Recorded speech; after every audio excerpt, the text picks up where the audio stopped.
Arnold! I can't do Arnold, it's my namesake. Oh, there's only one left. Big yacht? Yeah. Right over the bow. Yeah, over the bow. Well, since you asked so nicely. Well, good afternoon, everyone. How are you all doing?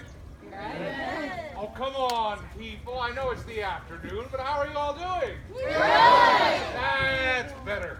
All right, well, my name is Alex. I am joined up here by Mark, and we are your cannon crew for you today here at Fort Mackinac. Now, we will be firing, hang on, gotta catch up.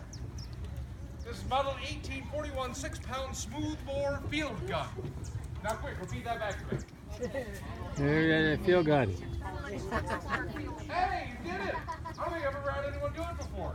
Well, that's exactly correct. Now, I know that she's like a long and complicated name, and in fact, it tells you every single thing you need to know about this cannon. For example, model 1841 is the year the blueprint was drawn up and approved for this cannon. Not necessarily the year it was forged. Guy thinks he's the best founder, Smoothbore. but I am. The barrel is the right wing, and it's just as smooth on the inside as it is on the outside. It's on these big wheels to move it around a battlefield, and it's a He's gonna fire the cannon at that it big weighs boat. well over 1,000 pounds. So what about it does weigh 6 pounds? The cannonball, exactly correct.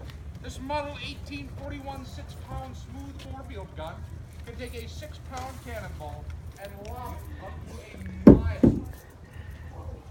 Yeah, that one. Now, if you all look out over the water, you'll see Round Island out there. That is about a mile away. Now, at that distance, I can guarantee with certainty we will hit a target roughly the size of Round Island.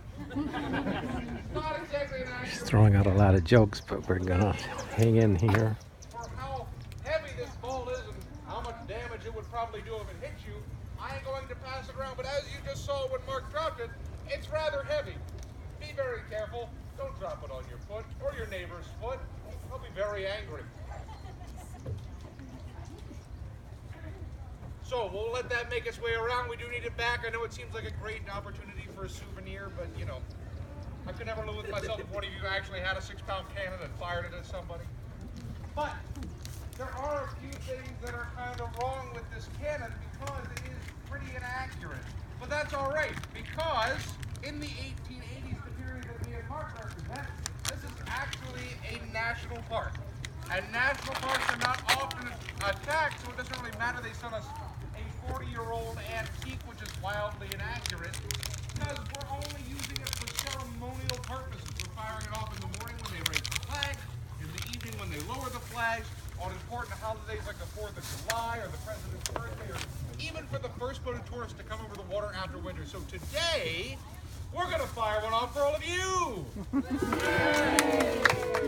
I have heard how loud you can be. We're going to fire one off for all of you. All right, that's better. Now, it does pain me to say this, but me and Mark are just a touch understaffed. As a normal cannon crew would take 8 people to fire it, so I need a volunteer. You in the blue tank top. Your hand went up very quickly. Come on over. What's your name?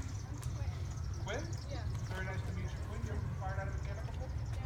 Yeah. Well, we're going to start today. So you are going to be our chief safety officer, so I just need to give you a quick test, and I'm sure you'll get this. But this is a leather thumb lock. Where does it go? That's Meg standing to my left.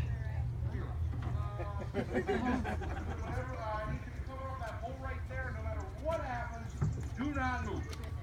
So what Quinn is doing is called thumb stall. She's preventing any air from getting into the back of the cannon, which could stoke up any sparks left over from our last shot, which would keep any embers from flying into Mark's face as he cleans the cannon. So he's going to take our first tool called the gunner's worm, and he's going to run it down the barrel. Now he's trying to get out any debris that could be in the bottom of the cannon. Now this could pose a hazard to us because it may still be on fire, and if we load our charge on top, well, bad things will happen to Mark, who's at the business end of the cannon. Now in the 1880s, we would be looking for burning pieces of cloth, but today we're actually looking for little pieces of tin foil, as it doesn't burn quite as long. Now this also serves the problem that it could clog up our cannon and prevent us from loading the charge in successfully. It's very important that we get every take out of the base of the cannon. It's all right, he'll get it eventually. Now, the real reason that we need to do this is actually thanks to a soldier here at Fort Mackinac, a man by the name of Andrew Simonson, who I'm sure didn't have a thumb staller half as good as Quinn, because he apparently didn't get all of the embers out of the bottom of the cannon. And as he was loading his charge on top of it, that cannon just so happened to go off. And Andrew Simonson was flung from this wall here, right over the edge. It was untimely demise. In fact, if you guys are into the whole haunted Mackinac thing, if you go down St. Anne's Tablets Trail, I've been told he still pushes people from time to time.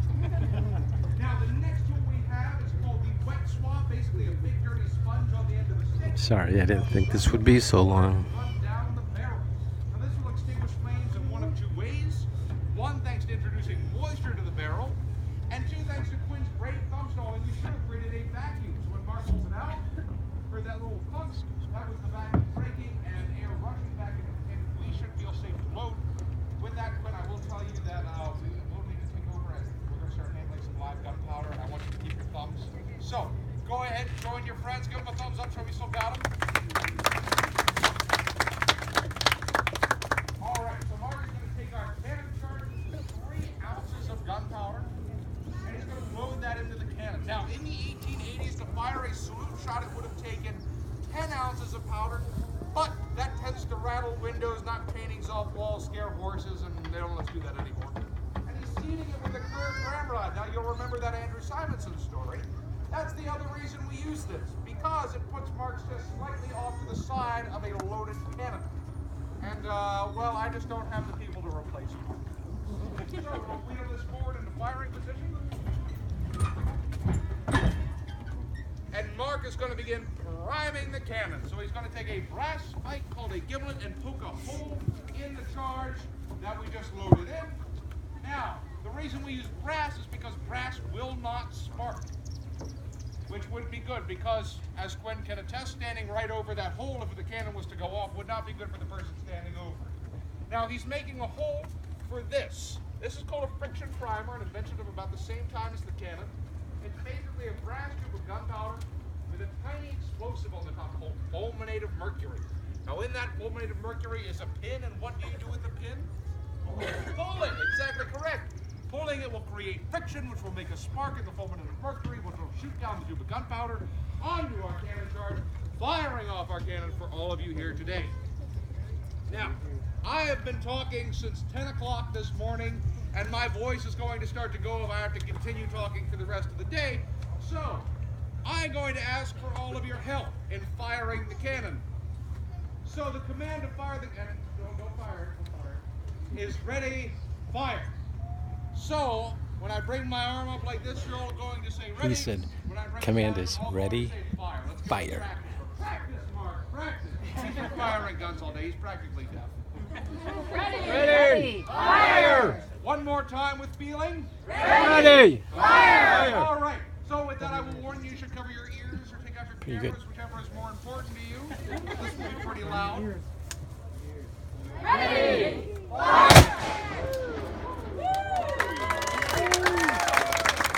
And there you I have it. am- Cannon salute to all That'll of you be here more at Fort explosion. Mackinac. Now, if you have any questions for either Mark or myself, we'd be more than happy to answer them.